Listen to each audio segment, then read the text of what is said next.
I'm here today with Iris van der Veken, who is the Executive Director of the Watch and Jewellery Initiative 2030, as well as a member of the 100 Women of Davos Inclusive Leadership Council, and was just nominated as appointed, I should say, as an international gender champion.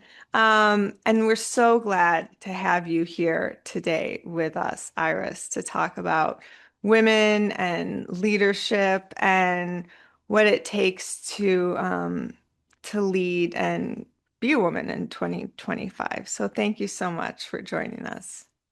Well, Catherine, I must say the pleasure is mine. I'm really happy to be here with you because you inspire me. So it's really wonderful to have this moment together and to talk, I think, about a topic that's very close to your heart and mine, and very important in today's world.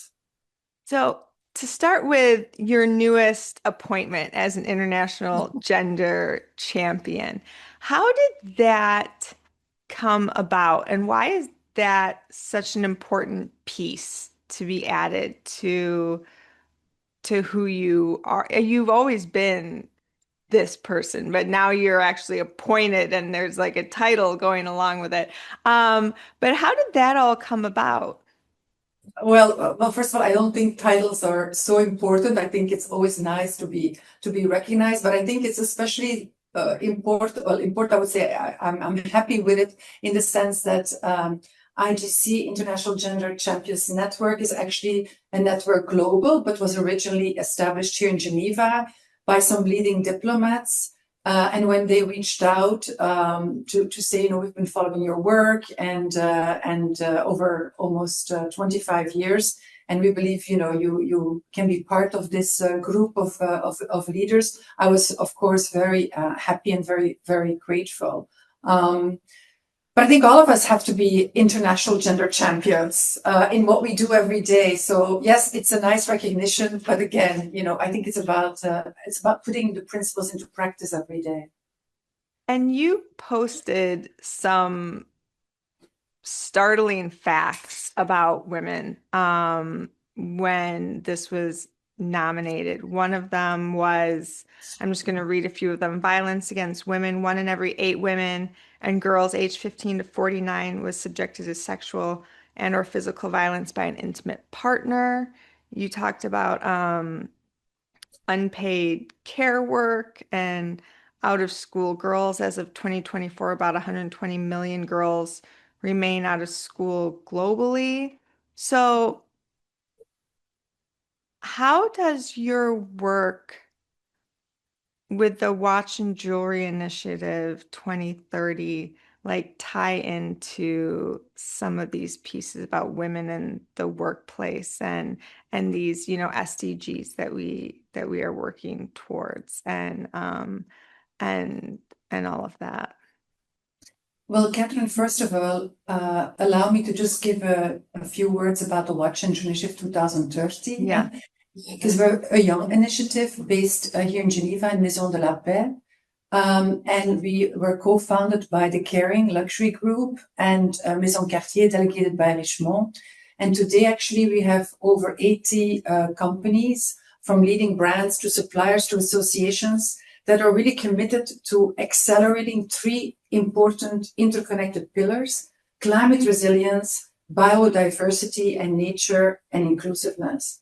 And sometimes we seem to forget that all of them, of course, are interconnected. And I'm happy later to talk about it. And for example, the climate crisis is also not a gender neutral crisis. Women are much more affected, children are much more affected.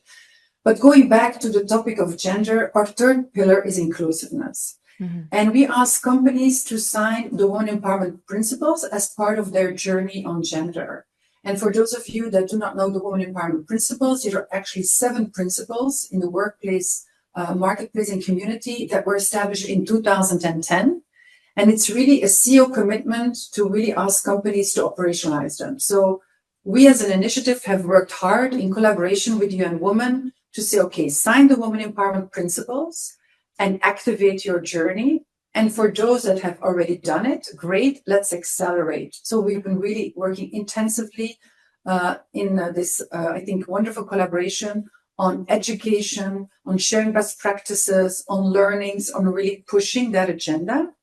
But we felt that's not enough, because if we really think about empowering women, we need to economically empower them. Yeah. And that's why gender responsive procurement is so critical, Catherine. And it's a topic that not enough, I think, companies are focusing on. So how much are you buying from women entrepreneurs? Mm-hmm. Or how much is your company buying from, I would say, leading companies that embed strong gender policies or inclusive policies into their business strategy? Mm-hmm. And so in that context, actually, we were one of the first organizations that started this collaboration with UN Women to test their gender responsive procurement tool. Oh, wow. And then, of course, we received the results. We did it with a number of brands and suppliers. Then we, of course, acknowledged the gaps. And these are gaps what we see across industries. And now, actually, we have started phase 2, working together on looking at, what could be a methodology of capacity building, education, but also how can we really build roadmaps to push companies to buy more from women entrepreneurs. But of course, the reality out there is not so easy, Catherine, because often you don't have enough capacity building to buy from. So it's a quite complex topic, but I think, we should not step away from it. We need to tackle it smart with the right stakeholders and step by step. Yeah. Where did this drive and passion come from for responsibility, ethics, and then equity in the luxury industry, which is where you're focused? Where did this all come from? Well, I think, Catherine, like any woman, I love beautiful things. I love art. I love music. I love craftsmanship. But allow me to, I think, first of all, say that I can be very grateful because of my parents. My mother and father are 80 years old. They have been, they are over 60 years together, imagine. Wow. And they have really given me a very warm home. I come from a small village in Belgium. And yeah, they give me all the opportunities to go to school, to study, to do ballet, to go to music classes. So I had this, a lot of opportunities. And I think it's something, the older you get, the more you realize how much this is so fundamentally important when you have a good start in life. And I think that's where, Catherine, we see that many young people or many children do not have that equal start, right? That equal opportunity. And then when we look at the ratio girls, boys, definitely girls, are always the ones that come the last almost. So I would definitely say from my parents, I think also the international experience they gave me. I think in the 80s, even though we came from this very small village, we moved to Washington, D.C. Oh, wow. And I went to high school there, but, coming from this village where I was quite, I would say, closed. You cannot imagine this maybe now, Catherine, but I was not assertive. I was very timid. But I went to this American private school, and suddenly, people were asking me, where is Belgium? Is it close to Paris? Is it close to the Eiffel Tower? Yeah. And everybody was doing baseball and basketball and doing all these fantastic sports. And for me, it was really a new world where I had to show resilience, learn a new language, learn to be, more agile, step up for myself. And I think that probably had a fundamental impact on the lives of my brother, who is a real entrepreneur, and myself. So I'm very grateful that I had that experience. And then afterwards, I went to university, did my internship in the International Monetary Fund. Oh, wow. So on the topic of public affairs. So imagine so many years ago. And nobody at that time, Catherine, could appreciate what I wanted to talk about, between, understanding the importance of policy makers working with the private sector, the role of institutions and collaborations. And people thought I was a bit of a weirdo when I chose that topic. And yeah, I think it's sometimes interesting when I look back. And this is such an important topic today for the business world to understand the importance of multi-stakeholder engagement, to understand the consequences of policy to engage with policymakers, to be proactive, to work with civil society, even though that's not always easy, and to build these strong relationships, to protect the integrity of what you do as a business. So I think, I think I learned a lot about diplomacy there. How did that play into, so the luxury sector is still predominantly male dominated, right? Although we do have some great, the head of Chanel and Miu Miu, and we have like, all of these, great Yes, and at the watches also, Catherine. I mean, I'm very happy to see, I think, Audemars Piguet with Ilaria Resta, fantastic leader, but also someone I deeply respect is Catherine Renier. She's now the CEO of Van Cleef & Arpels at Richemont, but before she was the CEO at J. Le Coultre. It's good to have these strong women who are showing us the way, but I think we just need to be, we need to have more of them. And I'm thinking also about, for example, Boucheron or Pomelato. So luckily we do see, more women leaders step up, but not enough. Yeah.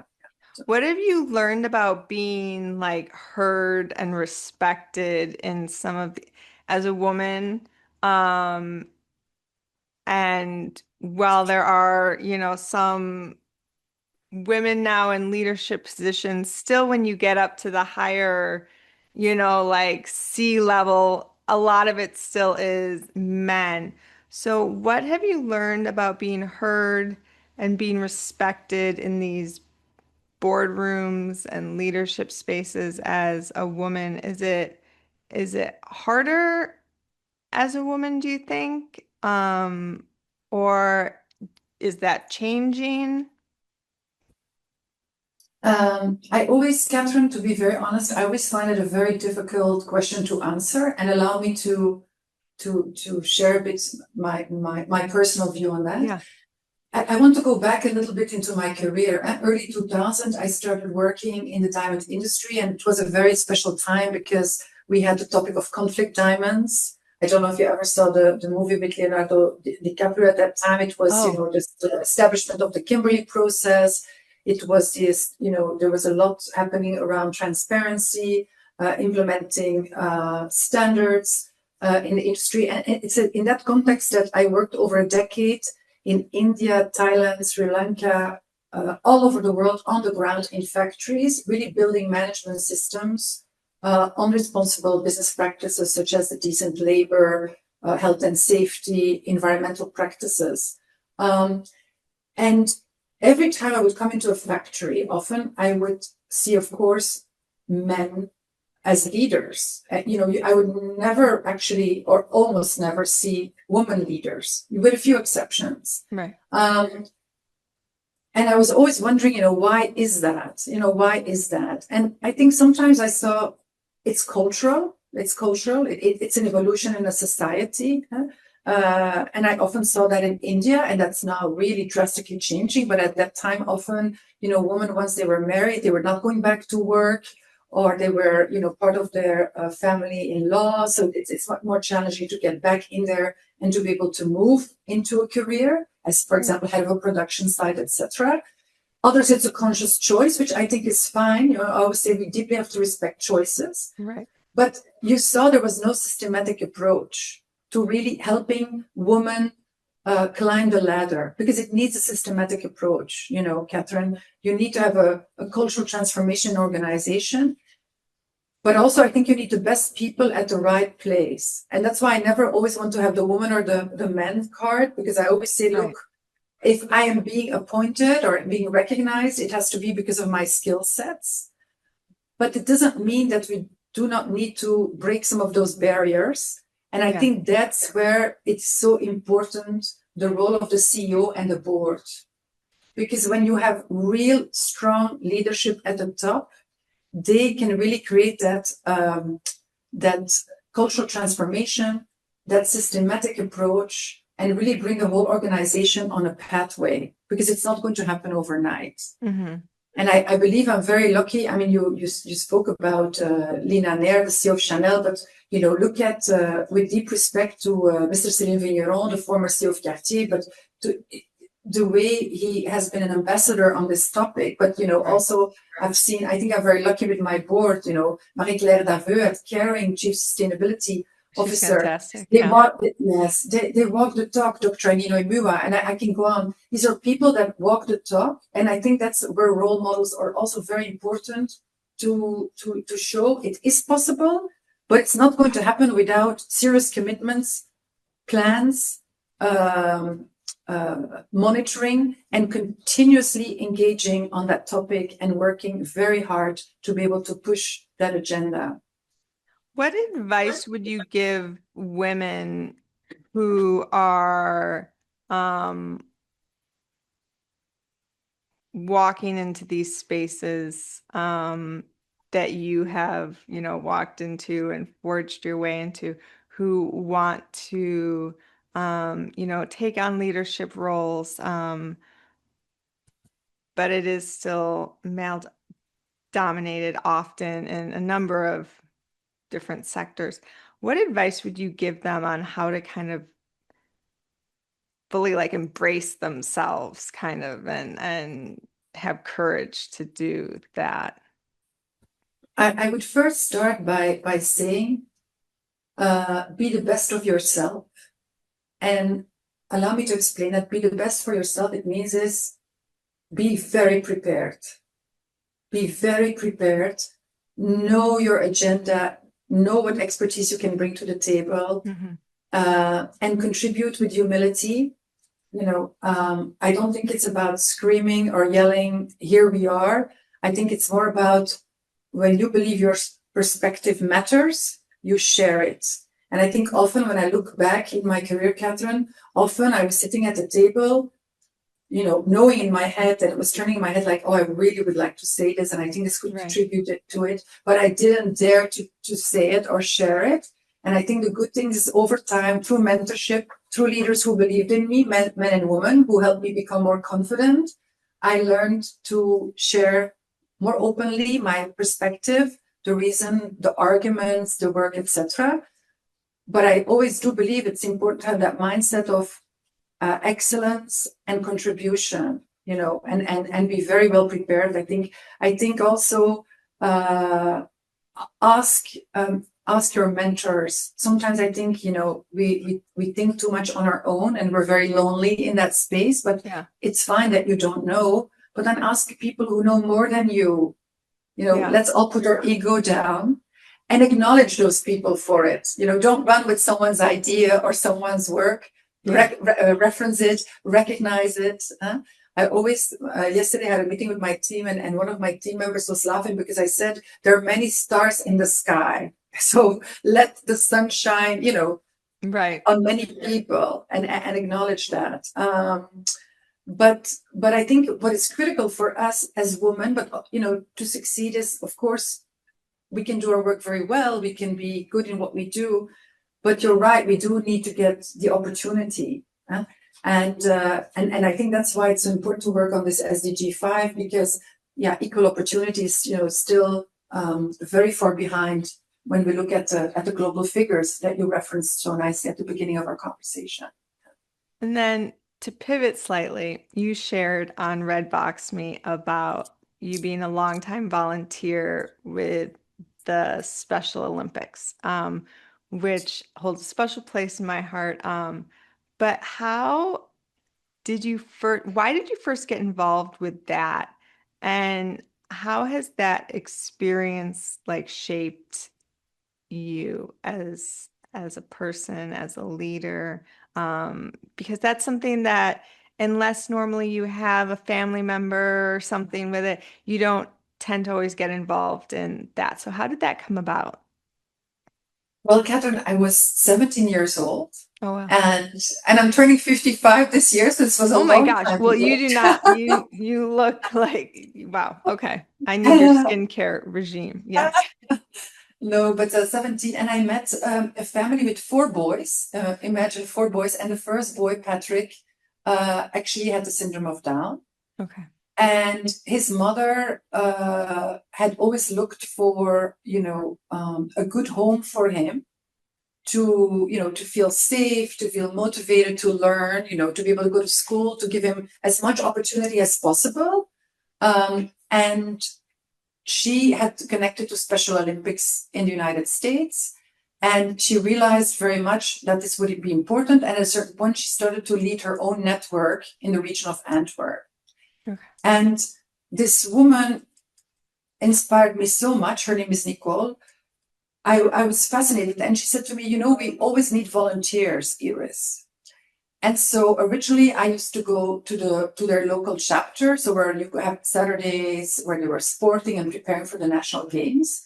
But then I became very actively involved in fundraising.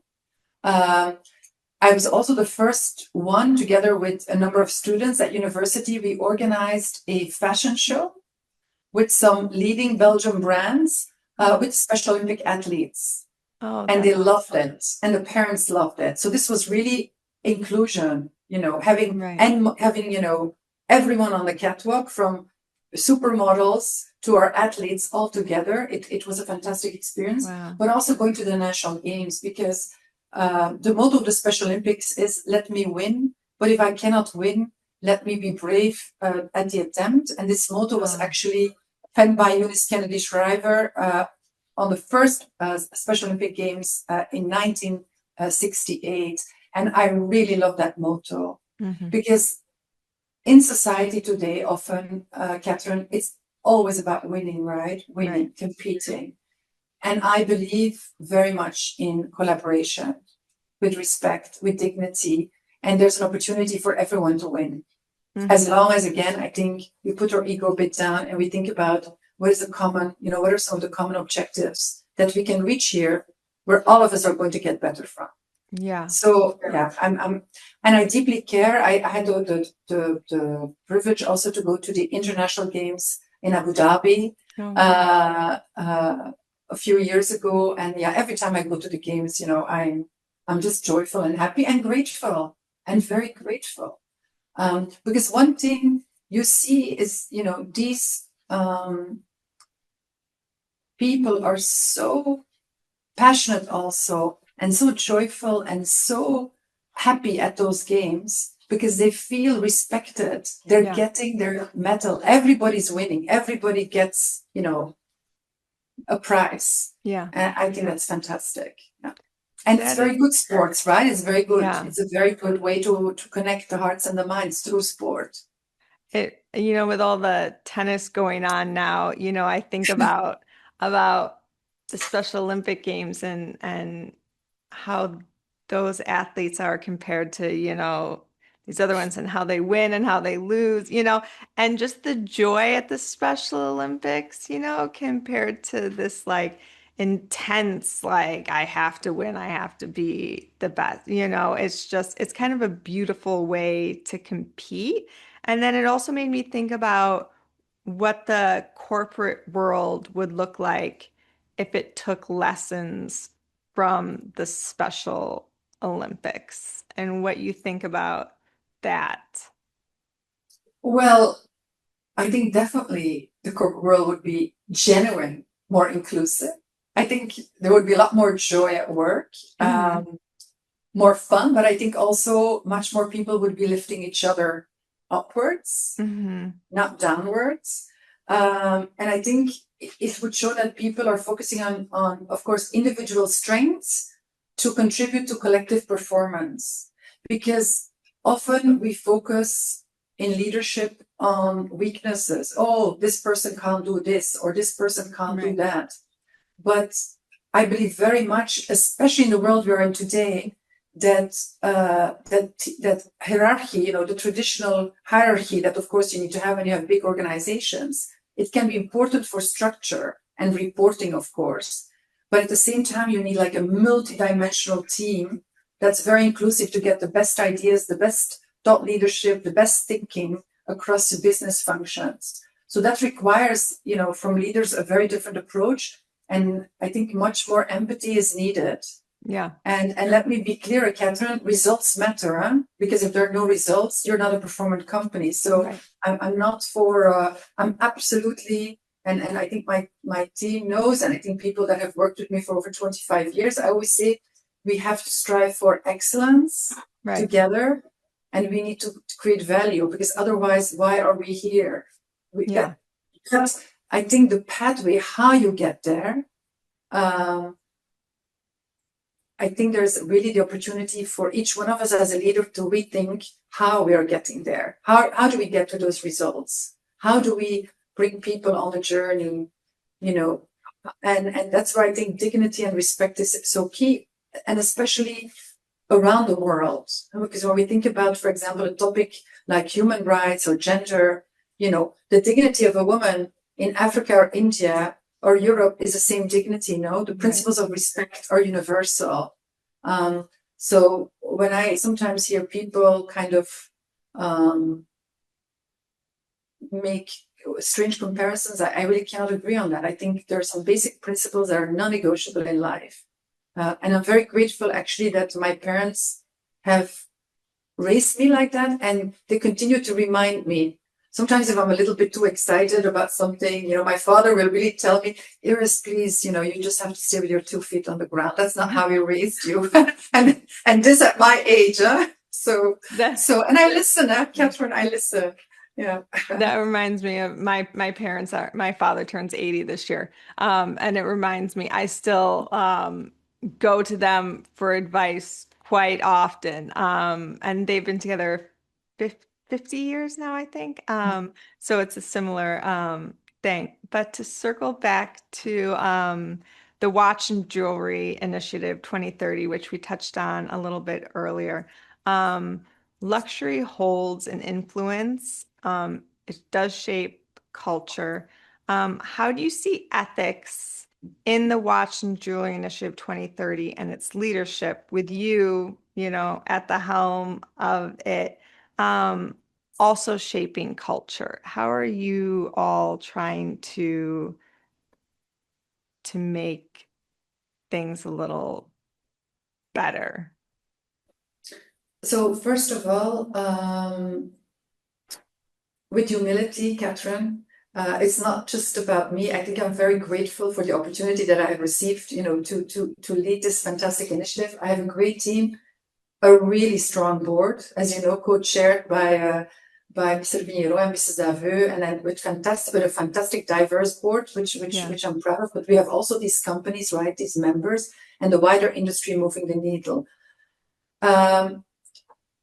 When we look at luxury has always been for me about exceptional beauty, craftsmanship, savoir-faire. It's aspirational, and it's something that you almost, you know, it's so special and so precious, you take care of it. And so there's this longevity. And if you buy a luxurious product, you know, you're going to take very good care of it. What I see shifting today is that, for me, luxury, it will continue to be like that. But I believe if we talk about real true luxury, I think the element of craftsmanship and excellence, and really the people behind the product. So really these artisanals, these are artists. You know, when I see how a watch is made, Catherine, it's like magic. And if certain pieces of jewelry, if you think about all the craftsmanship behind it, I think that will only accelerate. And we will have to protect that, because you have to find young people also that will invest to bring their careers in that. So for me, that will continue to almost accelerate. I'm sure we'll have some innovation in it, you know, probably around technology, but even though I do believe craftsmanship will be like the top topic for the future. But at the same time, I think that, and we see that from consumer research, step by step, young people are looking at, or youngsters, you know, millennials, Gen Z, but also the Alpha generation, are looking much more about that purpose behind the company. Like, you know, what are the values of that company? What is the strategy of that company towards inclusion, towards climate? What are they doing towards the community? And more, we see that these consumers are looking at those topics. Do they really already decide, you know, to buy or not to buy? I really don't want to go into opinions on that because I'm not the expert. I think research will show over the future, because at the end of the day, you want a beautiful piece. I think, by design or by craftsmanship, but behind that beautiful piece needs to be a very strong, credible narrative of positive impact. Mm-hmm. And I think that's where also cultural transformation comes in, because it means is that a company, and these are legacy companies, right? These brands have existed for decades, so how will they continue to protect that legacy they had, but also innovate themselves and adapt to the new realities of the world and potentially a new definition of luxury by some consumers. Yeah. And because sometimes they're more experienced, or the connection between art and music and jewelry. I think, it's lifestyle. So in my view, very interesting times are coming for the luxury industry. But I think one element I see is that it is very important to protect that integrity of that value chain. And I think that's where luxury brands have a unique opportunity to lead the way, because when they lead the way, suppliers and other players in the value chain, will work together to deliver that integrity of the promise to the consumer. Yeah. So I think also luxury has a unique role to not only be aspirational, inspirational, but also to encourage actions on the ground. Yeah. And then talking about being aspirational and inspirational, which I feel like you are, what has been a misconception about female leadership that you've actively working to disprove, or that you have kind of disproven a little bit? We still have these ideas of male leaders and female leaders being different, and all of these different things. But how has what do you feel like you've kind of brought to this female leadership role? Well, personally, of course, for me, leadership depends on your also on your values, how you're going to lead. Mm-hmm. And of course, there might be a leadership style, and maybe one is more masculine and the other one is more feminine. And maybe even, we as women will sometimes also have a more masculine perspective, right, depending on contextualizing a situation. But like I said, I've always had very big difficulty kind of taking the male and the female card. Mm-hmm. It's for me a really important. It's very important. It's about actually the way you engage with people and the way you respect people and the way you work with others. But definitely what I've experienced myself a few times is that sometimes, people will say, you're too vulnerable, or you're too kind. Okay, so I cannot be kind and performant? Question mark. And I think that's often, that's a very biased perspective. Mm-hmm. And I think, there are really wonderful, kind male leaders, and there are really wonderful, kind female leaders. And I'm sorry, there's sometimes very bad bosses too. So male or female. So I think it's very much about the individual. And that's why I believe so much, Catherine, on the important role of education. And, just as I love your story about your daughter, being bossy, which I thought was a fantastic compliment, is that we need to bring back to the schools across the world, I almost call it savoir-faire skills, like how do we behave to one another? How do we treat one another? How, when we have conflict, how do we resolve this in a respectful manner? And I think these skills are really important, that children learn this from when they're small, so that they can, gradually get into that behavior over time. And I think it's something that really we should have through high school, etc. How do you manage conflict? How do you when there are difficult situations, how do you tackle them? And I think we'll get much more stronger minds and more healthy, minds. If you see the cost, for example, for Europe on mental well-being and the cost towards insurance, it's huge. It's huge. And all the people that are taking medication to calm down or it's scary also. So I think if we want to really create a society that is performant, that is respectful, and where there's less conflict, and think about the world we are in today, we need to go back to some of the basics. Yeah. With all of the turmoil that's going on in the world, different policies, how things are changing in a number of countries around gender and inclusivity and even agreed upon goals that now aren't agreed upon anymore. Is there still space for love and kindness in this world and in these spaces? Absolutely, Catherine. I think the reason why we are on this planet is to love and be loved. But I acknowledge that I think these are really uncertain times all over the world, and never we've seen so much conflict. I mean, I had a grandfather, who was a soldier in World War II, who told me, all the stories and always said to me, I hope you will never have to see conflict in your life. And so I think the world is in deep trouble. And that's why I think we have a unique opportunity as individuals to do what we can within our own sphere of influence. And that's about, sorry to say, getting up in the morning, being grateful and thinking, okay, I'm going to work, I'm going to meet my team, I'm going to work on certain projects, and I'm going to do my very best that this is going to be done in a kind, respectful, and constructive way, with results, results, of course. But I think everyone has the opportunity to do good.